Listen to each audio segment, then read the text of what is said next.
Hello, dear colleagues and friends. I'm very happy to have this opportunity to introduce PERSIST to you in case you have not heard of it or you're not familiar with it.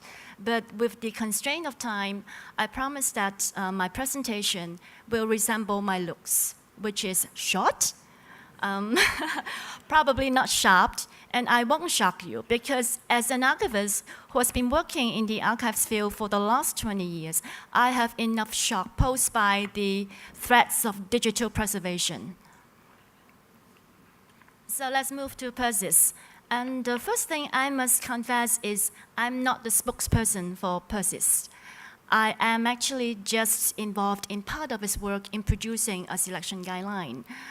That said, my colleagues in PERSIST have kindly provided me with updates so that I feel a little bit more confident to offer you some accurate information about PERSIST's work and its progress.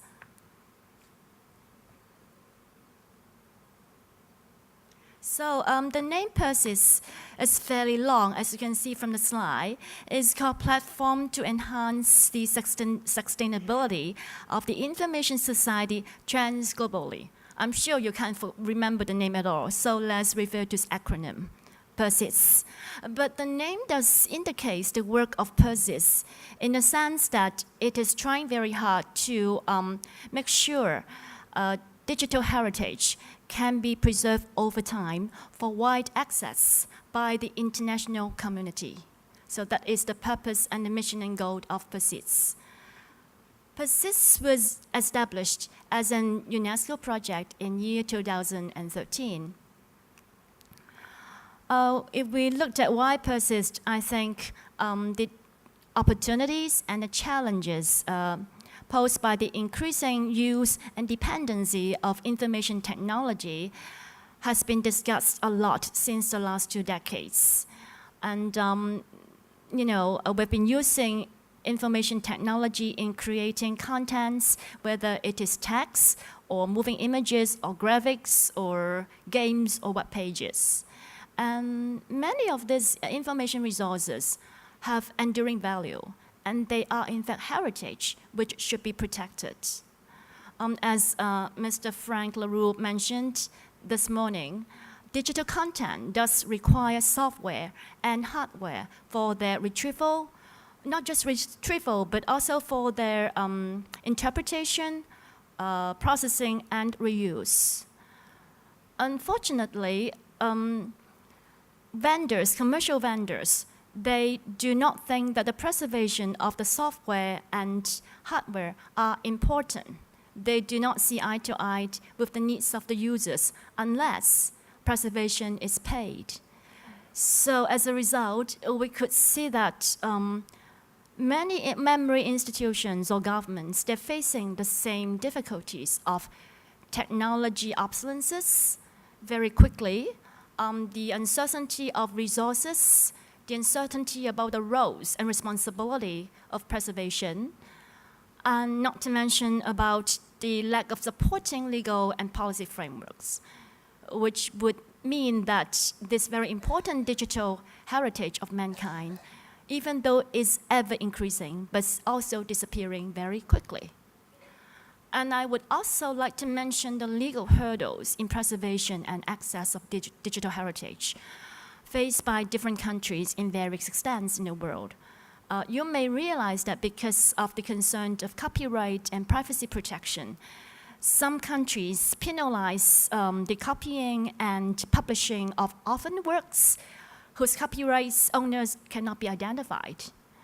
And there are also many countries adopting this anti-circumvention law, which would prohibit circumvention of protective technology measures, even when such measures may be required if we want to assess the values of digital objects or we want to preserve them. So as a result, these threats and these concerns are not new to all of us. Yes. And these concerns actually was recognized by UNESCO a decade ago. In its charter, for preservation of digital heritage in year 2003, it already stated the role of UNESCO as the forum for encouraging different parties together, whether they are governments, national governments, private or commercial vendors, to join hands together so as to elaborate the objectives and support the projects of digital preservation. In year 2012, there was a very important international conference on the Memory of the World program held in Vancouver. And on that occasion, experts all agree that what we need is not just empty talks. We need a timetable. We need immediate action to address the needs of digital preservation. And so you can say that perhaps PERSIST was a response to the Vancouver Declaration. And you can also consider PERSIST as the implementation of the UNESCO Charter a decade before. So the function of PERSIST, it mainly lies in its attempt to establish international and cross-sectored cooperation and partnerships among governments, memory organizations, memory institutions like archives, libraries, and museums to join hands together to deal with the pressing needs and the complicated issues of digital preservation, particularly concerning digital heritage, and ensure that they could be accessed through time. What PERSIST do is we try to raise awareness, which is very important. Apart from raising awareness, we also try to provide tools like, in terms of guidelines, modeled policy frameworks, as well as technical solutions. The key players of MOWCAP, of course, consist of UNESCO and professional organizations like the International Council on Archives, ICA, IFLA, the International Federation of Library Associations, and many other experts and representatives from governments and universities. If we looked at a little bit about how the work of PERSIST is coordinated, and this slide will show you that we have a program committee, which is chaired by David Fricker, and he represents the ICA and is also the Director General of the National Archives of Australia. And under the program committee, we have 3 working groups. One is on the policy issues and is chaired by Robert Buckley. We have another technology group chaired by Natasha Malik Frayling, and then with a content and best practice working group chaired by Ingrid Parent, and Ingrid represents IFLA. So perhaps we will take a little close look at what these 3 working groups and what their projects are about. So let's look at the policy working group. Well, the slides tell you that what the policy working group is aiming at identifying, emerging, and existing policies and strategies, etc. So what it's really doing is to raise global awareness and consciousness about digital preservation, and it holds high-level debates with governments, with memory institutions, and with the industry. And what it's trying to do is to identify needs and requirements, and also to provide policies and strategic directions. So the output of this group, the policy working group had conducted a survey in year 2016, just last year, is trying to identify what if and what national strategy exists in digital preservation of a documentary heritage. And they ask questions like whether you have such a strategy or not, and if such strategies are written, do they apply to archives or libraries or museums, or do you have any monitoring mechanism, or if you don't have such strategies, why not, and what can help, etc. The survey is reopened, and I will give you the link later on in the latest slide, and you are encouraged and you're most welcome to participate in this survey so that the policy group can learn more about your situation. Another product the policy group is working on is an introduction for policymakers in the form of a starter guide on preservation. And I heard that they have already produced the first draft, and which might be introduced shortly. And eventually, what the policy group hope to produce is a model strategy, documents, so that it would assist different organizations, different institutions to formulate their policies and strategies.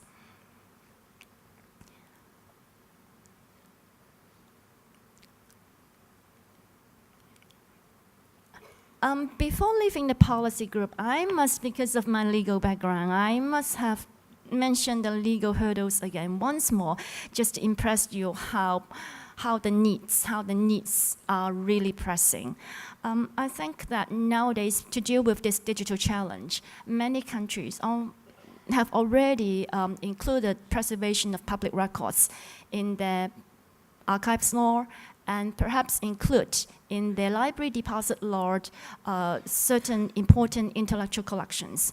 But unfortunately, these legal frameworks do not often extend to cover most of the member institutions, which are really in a great need of having stronger policy framework and legislative framework to address the issues in terms of privacy, copyright, confidentiality, open data, etc.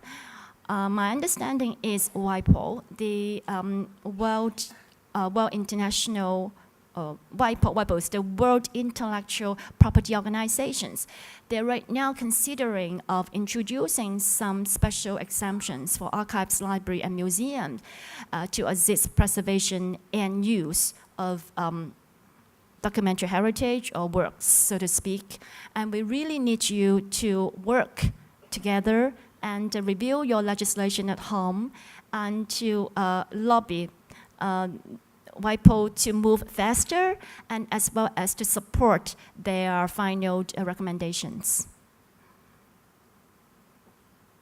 So as I said, that if you want to learn more about the policy group, you want to participate in the survey, here are the contacts. Then I'm going to leave with Andrew, and you are welcome to contact Andrew or contact me for further information.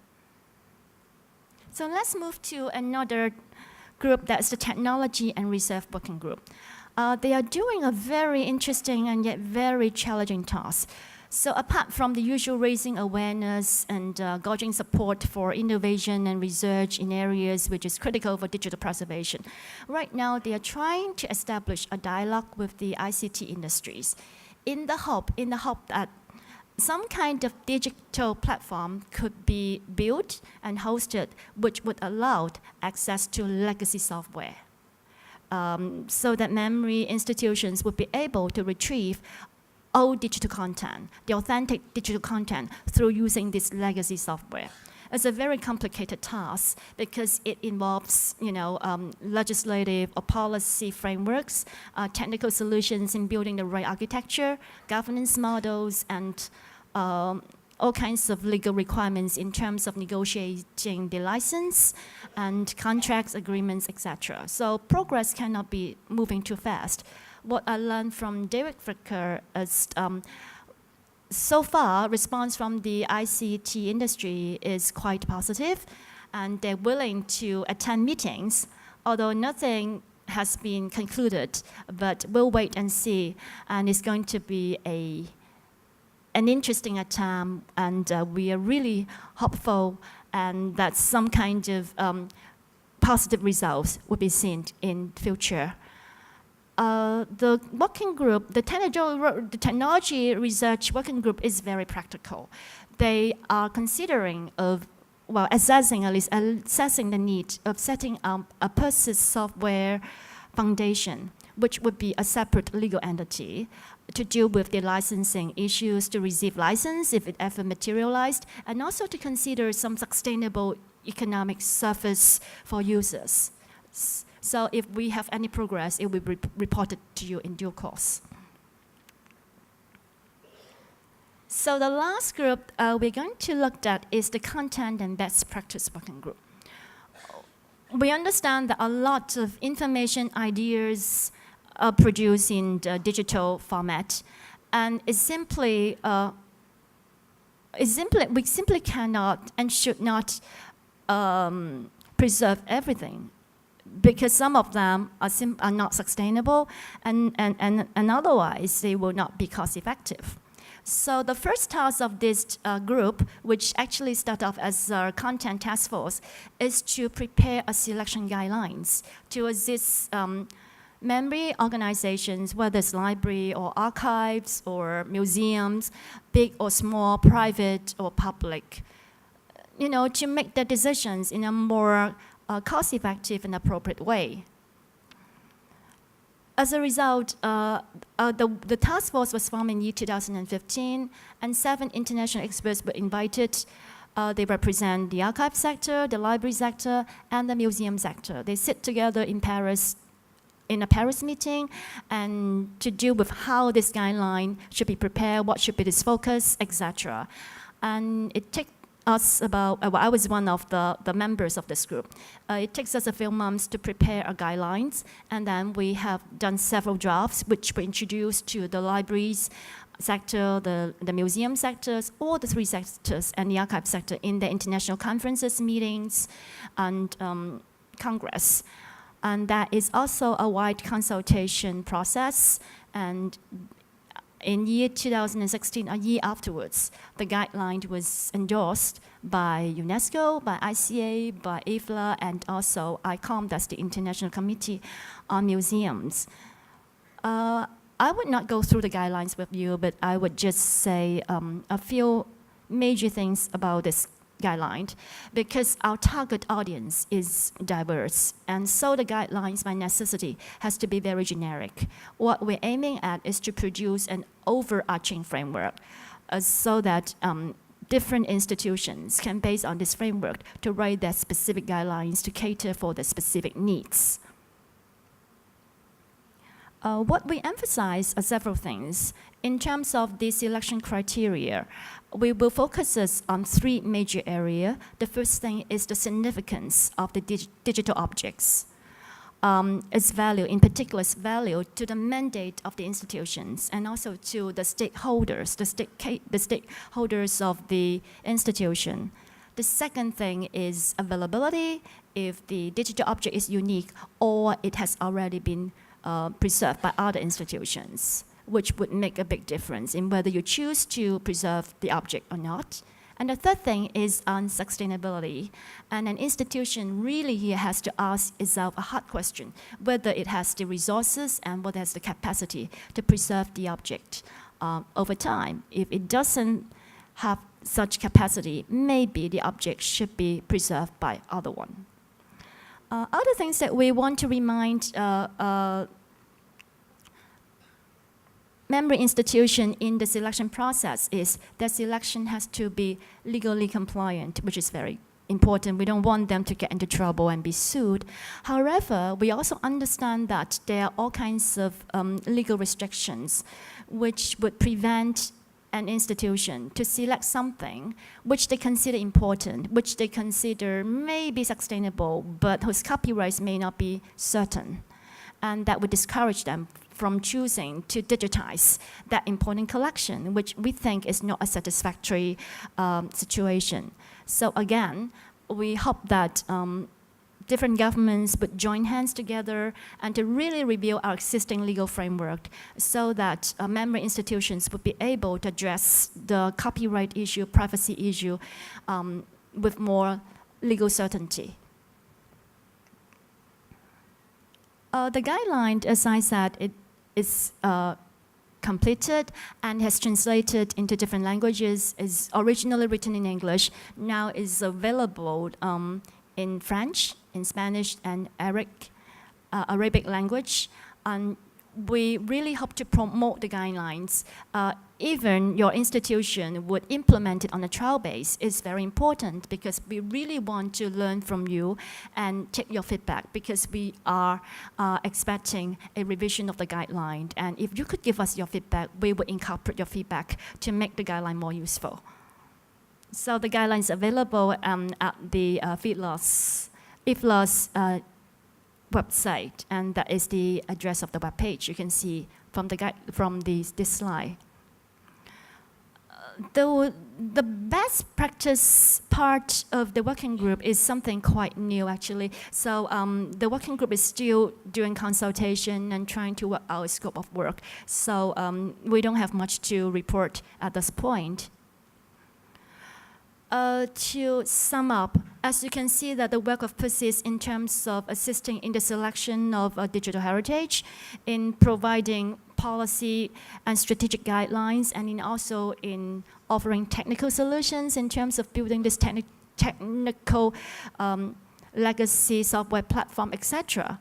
These things, if you would look at these slides, they are all embedded in the recommendations. Right, and to deal with the selection is the work of the content task force or content group, and we looked at the access over time, and the technology group is working really hard on it, and then for the policy measures, it's the responsibility of the policy group. And if you are going to look at the recommendation closer, you will find more links between the work of PERSIST and the implementation of different provisions. I think my personal view is PERSIST is important in a sense. It's not just about the whys and what to do with digital preservation of documentary heritage. It's trying to offer the tools and the resources to assist governments, to assist memory institutions and everybody in getting the job done. But however, PERSIST cannot work in isolation, and we really need your help in promoting awareness, in promoting the work and output of PERSIST, and the most important thing is to provide PERSIST with feedback in order to make the work of, or the output of PERSIST useful and relevant to you. So in conclusion, PERSIST really wants to connect with you and work with you so that together we could build a rich and diverse digital heritage, which is accessible across boundaries and across time and through time. Thank you very much.